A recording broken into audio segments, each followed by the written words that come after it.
Pemberdayaan adalah inti dari pekerjaan sosial. Namun, pekerjaan sosial tidak hanya berfokus pada individu.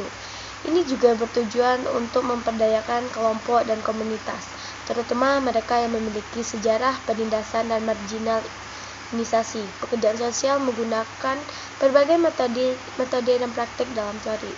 Teori pemberdayaan pekerjaan sosial melibatkan penggunaan metode intervensi untuk membimbing orang mencapai rasa kontrol. Contohnya termasuk akses yang tidak adil ke sekolah yang didanai dengan baik dan berkualitas tinggi, praktek pemberian pinjaman yang diskriminatif di perumahan atau sikap eksekusi dalam budaya perusahaan. Selain itu, pekerjaan sosial dapat mengadvokasikan reformasi kebijakan dan hukum koreksi. Blok kekuasaan tidak langsung mengacu pada penindasan yang terinternalisasi. Kelompok dengan sejarah penganiayaan sering menyerahkan pesan negatif dari pelecehan yang mereka terima. Betapapun menantangnya, pemikiran dan pendarahan baik ini perlu diselesaikan.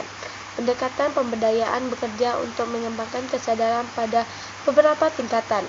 Ini membutuhkan penanganan beberapa blok kekuatan tidak langsung yang mengganggu aktualisasi diri mereka. Berbagai kemungkinan orang untuk belajar dari satu sama lain dan tidak merasa sendiri dalam perjuangan mereka. Manajemen kasus dalam memperdayakan individu untuk menjadi advokat mereka sendiri. Advokasi politik melibatkan lembaga pemerintah dalam upaya mengubah undang-undang dan kebijakan yang secara tidak profesional berdampak negatif pada kelompok yang terpinggir atau kurang beruntung. Pengembangan program dapat digunakan untuk mendidik masyarakat tentang isu-isu sosial dan melibatkan anggota masyarakat mengevaluasi keberhasilan pada tingkat kolaboratif. Untuk berhasil menetapkan model pekerjaan sosial harus mengembangkan pemahaman kunci, mempertimbangkan perspektif yang beragam dan mengajukan pertanyaan kritis.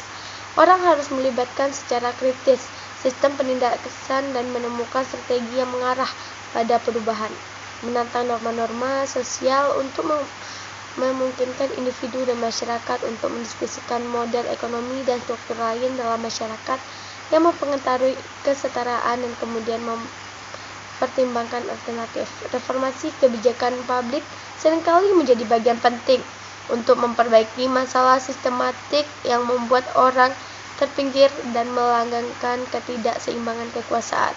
Membuat perubahan pada undang-undang, kebijakan dan sistem mungkin merupakan satu-satunya cara untuk mengurangi atau menghilangkan beberapa hambatan terhadap kesetaraan.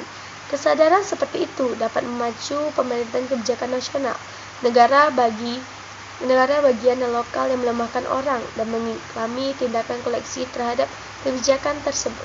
Sekian yang dapat saya sampaikan. Assalamualaikum warahmatullahi wabarakatuh.